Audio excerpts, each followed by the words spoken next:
Mister Oberoi, मी तुम्हाला एक नवीन list पाठवली, प्लीज त्याप्रमाणे फॉलोअप घ्या. नाही, मला असं वाटतं की कालच्या प्रोजेक्ट्समध्ये अनिका महाजनचं प्रोजेक्ट सगळ्यात जास्त चांगलं होतं. हे बघा मिस्टर ओबराय, इमोशनल होऊ नका. कमळीचं प्रोजेक्ट फॉरेन डेलिगेटसाठी चांगलं नव्हतं. प्रॉफिट हवाय त्यांना. ओके, कळतंय का मी काय म्हणतोय ते? हां, so go head with the list. या, बाय. का काढलंस तिचं नाव दादा? तुलाही माहिती आहे तिचं प्रोजेक्ट सगळ्यात बेस्ट होतं ते. कम ऑन ऋषी, ती गावछाप 2 वेळा घालणारी कमळी फॉरेन डेलिगेट समोर जाऊन इंग्लिशमध्ये स्पीच देणार आहे. तिला काय येतं रे? हे बघ ऋषी, बिझनेसमध्ये ना इमोशन्सना जागा नसते. तिथे फक्त आणि फक्त प्रॉफिट बघायचा असतो. तुला नाही कळणार ते. बिझनेस इमोशन्स बद्दल तू नाही मला शिकवायचं, कळलं? पण तू कोण आहेस रे तिच्या कपड्यांवरून तिचं टॅलेंट जज करणारा? मान्य आहे तिचं राहणीमान साधा आहे, पण तिचं टॅलेंट साधा नाहीये. तीच सगळ्यात टॉप आहे दादा. अरे बाबा ऋषी, मी तुला 50 वेळेला सांगून झालेलं आहे, मी जी चूक केली ती तू करू नकोस. कमळी आपल्या क्लासची, इनामदारांच्या क्लासची नाहीये. तिने आतापर्यंत सगळ्यांचा तुझा विश्वासघात केलाय आणि आता तू तिच्यावर विश्वास ठेवतोयस. बास, तू मला अक्कल शिकवायची नाही, कळलं? ऋषी,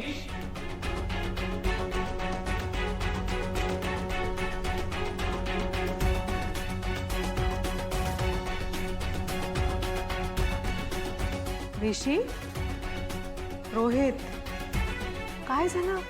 का भांडताय तुम्ही?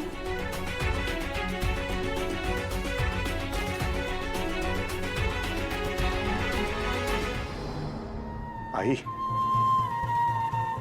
जेव्हा तू एखाद्या पुतळ्यासारखी या घरात पडून होतीस ना, तेव्हा कमळी तुझ्यासाठी या घरात आली होती.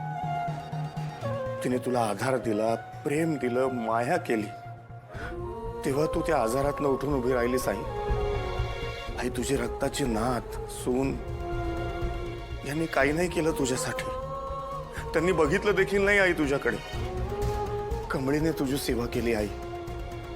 तिने तुला काय हवं काय नको ते पाहिलं. आई, मी खूप एकटा पडलो होतो ग. तुला बरं कसं करावं मला काही कळत नव्हतं. तेव्हा मी तिच्याकडे गेलो, तिला मनवलं. आई, आई, तिला हे सगळं करायचं नव्हतं. फक्त माझ्या शब्दाखातर ती तयार झाली आई. आणि तिने काय केलं? तिने फक्त तुझी सेवा केली. त्याची तू तिला शिक्षा दिलीस. तिने तुम्हाला फसवलं हे ऐकून ना मला खूप त्रास होतो आई, त्रास होतो. हे सांग ना, तिने काय फसवलं आपल्याला? आपल्या घरात चोरी केली, आपल्या सगळ्यांना लुबाडलं, काय केलं काय तिने? तिने तुला बरं केलं.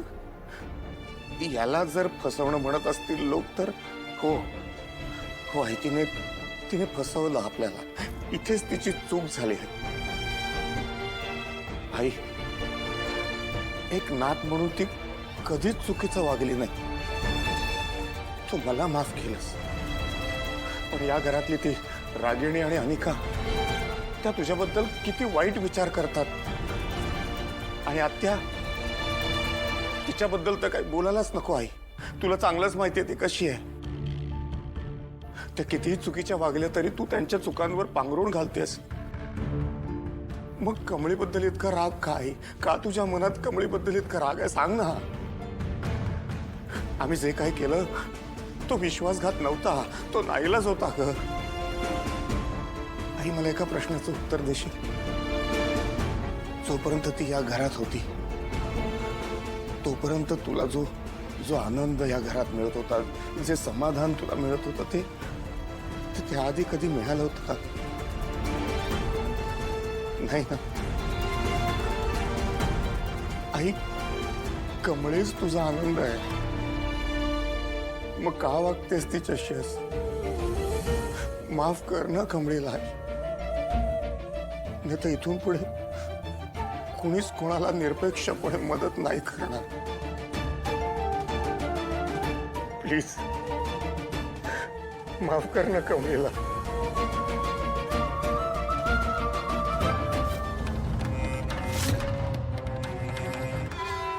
काय दादा का भरलास? अरे बरेच दिवस झाले, बाहेरचा मोकळा वारा, मोकळी हवा, तो रस्ता, त्या गाड्या पाहिल्या नाहीस ना तू, म्हणून मी तुला बाहेर आणलं. आणि एकंदरीत असं दिसायला लागलं की तुझी आज ही जी काही अवस्था झालेली ती कशामुळे झाली, कुणामुळे झाले ह्याचा तुला विसर पडलाय बहुतेक. आणि आज तीच वेळ पुन्हा आलेली आहे. आता तुझं असणं माझ्यासाठी धोका तयार करणार आहे. आणि मी असा स्वतःला धोका देणार नाही, म्हणून आज आपण एकटा आलो. नाईलाजाने का होईना, पण आज ही ढकलगाडी ह्या भर रस्त्यावर आलेली आहे. आता माझ्या दादाची ही छोटीशी ढकलगाडी रस्त्यावर आल्यानंतर रस्त्यावरच्या सगळ्या मोठमोठ्या गाड्या आहेत ना, माझ्या दादाला असं अलगद ढकलत ढकलत ढकलत पुढे नेणार.